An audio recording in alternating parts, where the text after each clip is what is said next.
Hey crew, I am in plain clothes because I've just gotten back from clergy conference, but I am here. I'm going to make videos for this Sunday since I am away on retreat in New York at the House of the Redeemer, which is on the Upper East Side in Manhattan on 95th Street between 5th and Madison. I'll be hopefully spending lots of time at the museum looking at art, which is what I really like to do when I go on retreat as often as I can. And so here today, our topic today is polity. And sorry I have to bend over because in order to get the whiteboard in, I have to kind of put the camera closer. But in any case, our topic is what's called church polity, P-O-L-I-T-Y. Polity. And polity is a fancy word to talk about the way that we structure the church. In our case, the Episcopal Church, and how we live out our lives within that structure, our baptized vocation. Remember, we talked about how we understand that the most basic element of vocation is being baptized. Being baptized Christians.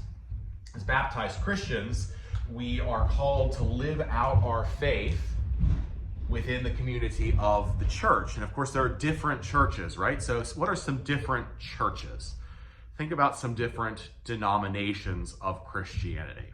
So I'm sure you might be thinking, okay, there is the Roman Catholic Church, right? That's the largest of the denominations of Christianity, the Roman Catholic Church. The Roman Catholic Church just elected a new leader, which is the Bishop of Rome, or the Pope, who is Pope Leo XIV. You've seen a lot of that in the news. But what other churches are there? There is the Greek and Russian Orthodox churches. I don't know if you've ever been to a Greek or a Russian or a Ukrainian Orthodox church, the Eastern Orthodox churches, but they are their own denomination. And there are many subdivisions within Orthodox Christianity. There are many different types of Protestant churches. So you'll think of Lutheran churches and Presbyterian churches. And then we might think of Methodist churches. And we might think of Baptist churches. There are various different types of Baptist churches. We might think of, let's see here, Lutheran, Presbyterian, Methodist, Baptist. We might get to Pentecostal. There are lots of different kinds of Christianity. And then, of course, you have us, Anglicanism. Anglican or Episcopal churches. All of which are descended from the Church of England. The Church of England, that's why it's called Anglican. Anglo is a word to refer to English. Anglo gives us Anglican. And in our case, when after the American Revolution, when we became a separate a separate church from the Church of England, we chose to call ourselves the Protestant Episcopal Church in the United States of America. And we kept the Episcopal part because that refers to us having bishops. So there are many different kinds of Christianity. Now let's talk a little bit about how those are related before we get into polity, church polity. So from next week, we'll talk about a little bit about church history, so we'll clarify a little bit about this. But if you think of the early church, the time of the apostles and early thereafter, being a kind of collection of lots of different kinds of gatherings of Christians all over and around the Mediterranean Sea, and you can think of churches in Rome and in Philippi and in Turkey, what's now modern day Turkey, and down into Syria and in Jerusalem and in northern Africa, all around the known world in the Roman Empire, even up into the British Isles, into England, where Christianity had spread. And those churches were all kind of loosely connected, but also oftentimes had connections to the apostles who had gone from Jerusalem out and planted them. So, for example, we historically believe that, or traditionally believe that St. Thomas, the apostle, went to India and started the first churches in India. We believe that Saints Peter and Paul were both integral in the founding of the churches in Rome, for example. Spain had early churches from the time of the apostolic age. What happens is those churches begin to associate more closely with each other and to form, by the 200s and 300s, begin to form a kind of a more cohesive identity as a unified Christianity. And by the time that Emperor Constantine comes around in 318 CE, 318 CE or AD, Emperor Constantine and the bishops of the churches around the world really begin to coalesce the church into one church.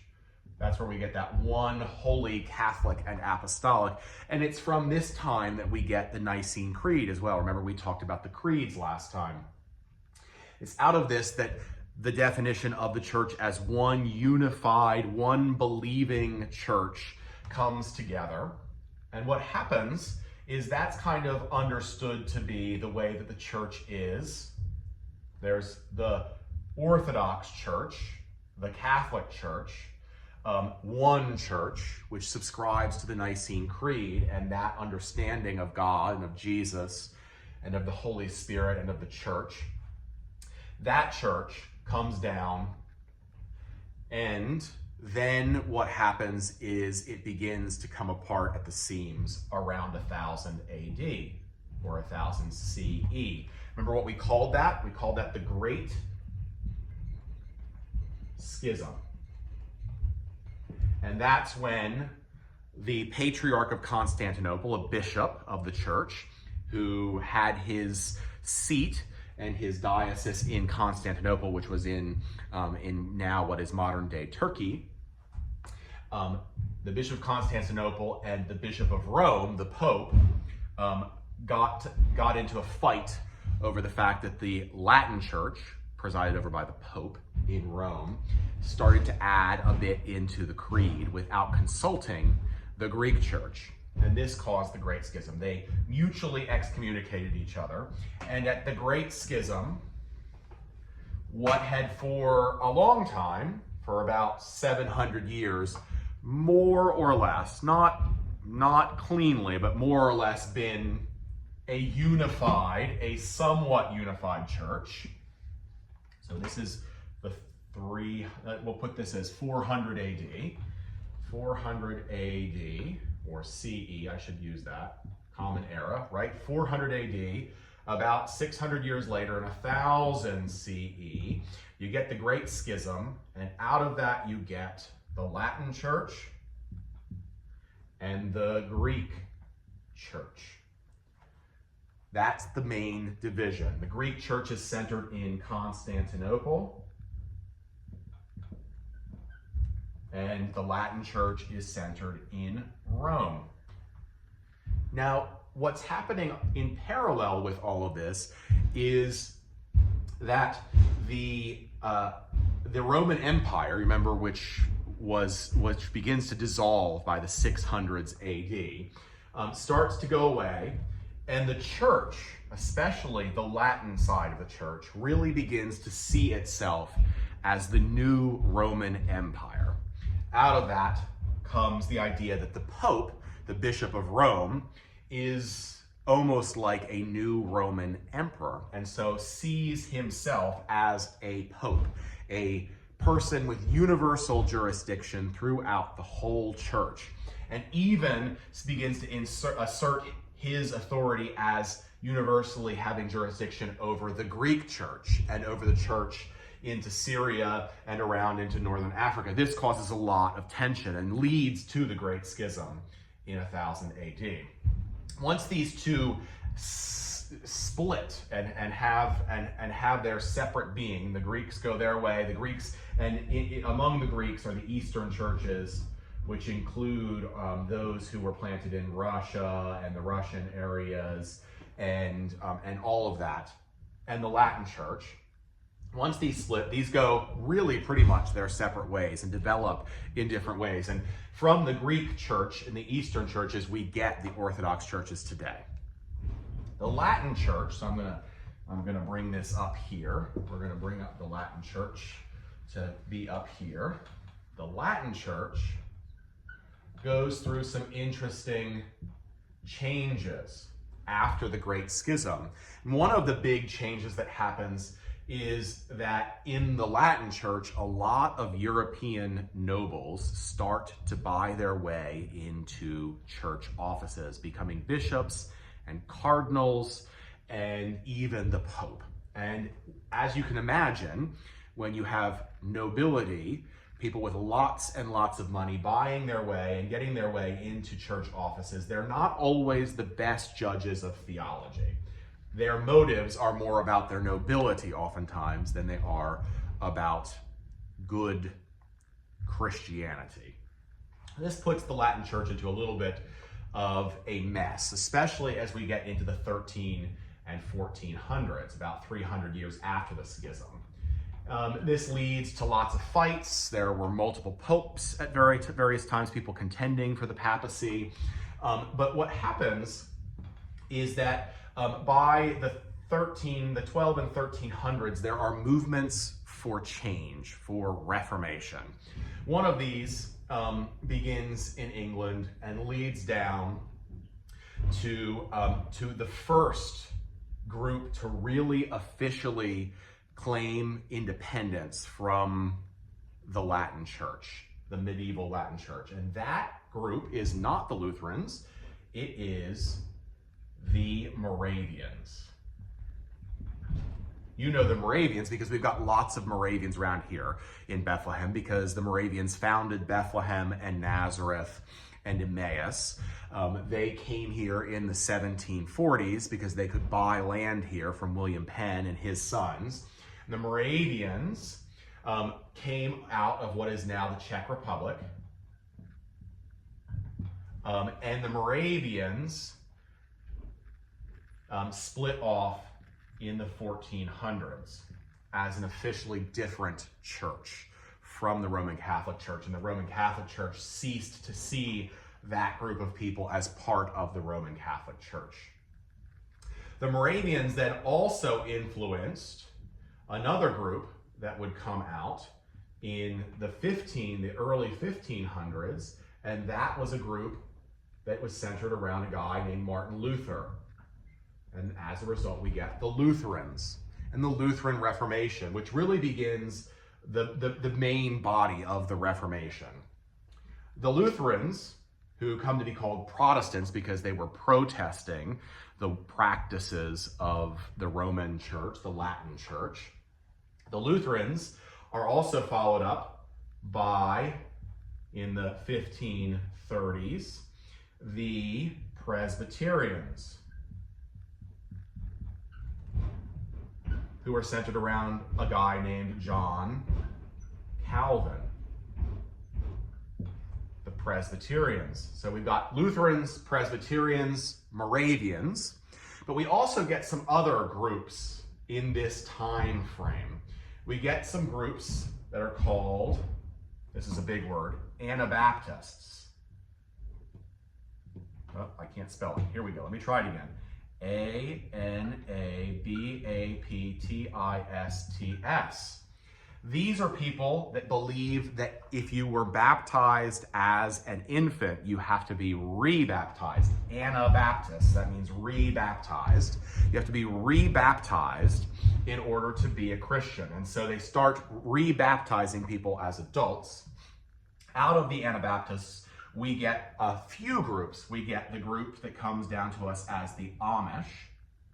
The Amish. You know those people because a lot of them live out near Lancaster. Then we get a group called the Mennonites. And we get a group that comes down to us as the Baptists. Okay, so there you go. This is the beginning of the branching off of many different Christian denominations around the middle of the 1500s. We also get one more group that kind of comes out of this, and this goes back to fights that were had in the 1100s, and even before that to fights that were had in the 600s between the church, the bishops and the king in England and the Pope. And this comes out in a difference of opinion of the king in England, who at that point in time was Henry VIII, who sought to be able to annul his marriage because he was childless. And you know, as a king, if you don't have a child, an heir to the throne, your dynasty is threatened. And this was not unusual for a king who was childless by his current wife to ask the Pope for an annulment so that he could do this. But the problem was that Henry VIII's wife happened to be related to the current Pope, related to not only the current Pope, but also to the Holy Roman Emperor. And so the Pope was beholden to the Holy Roman Emperor and was not going to give Henry his annulment. And as a result of that, Henry says, well, we've had a long-standing issue, the English Church and the Latin Church, and we're going to separate off as well. We're going to declare our independence, and that gives us the Church of England.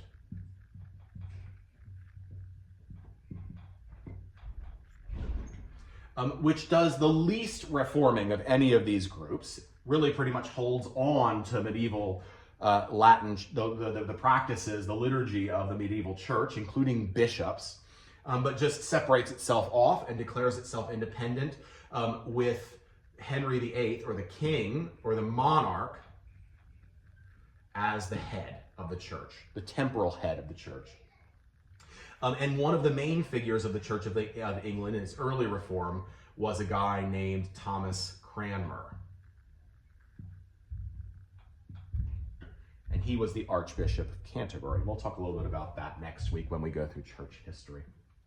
So we get what we have by the end of the 1500s. We have Moravians, we have Lutherans, we have the various iterations of Anabaptists, we have Presbyterians, we have the Church of England, and we have one more group that comes down to us as what is called the Congregationalists.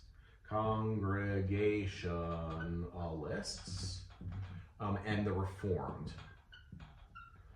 Those, you'll see some of those around in our area, known now as United Churches of Christ. So that's how we get this. What ends up happening is, I'm going to draw a little more line. So this means that the Roman Catholic Church officially becomes, starts to articulate itself as the Roman Catholic Church, over and against what it considers to be those churches that are no longer Catholic. So we get out of this the Church of England,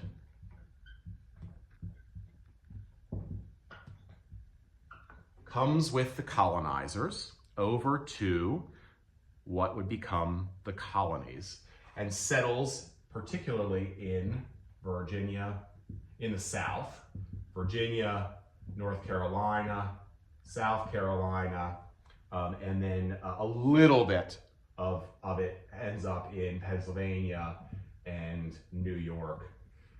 And so that is the Church of England in the colonies. But the problem is that when the colonies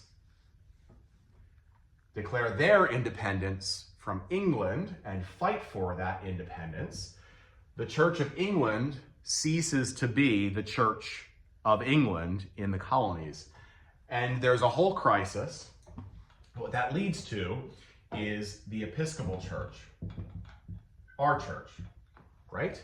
We are Episcopalians. We're also part of the global Anglican communion. Now, what's interesting about the Episcopalians and the Anglicans is that alongside the Episcopalians, there was a guy who was an Anglican priest who starts a movement called Methodism. And that's where we get the Methodist churches. He decides to move this movement. And then out of the Methodist churches, we get holiness movement, which becomes Pentecostalism. So in a way, all of these are also related. That's a very quick and dirty way to talk about the splitting up, the branching out of the church over the past 500 years. There's, of course, a lot more complexity to it. But I want you to remember, of course, that the church has always been more diverse than what we think of it as, and that there have always been lots of movements competing with each other. So I'm going to stop the video here, and then I will pick up again.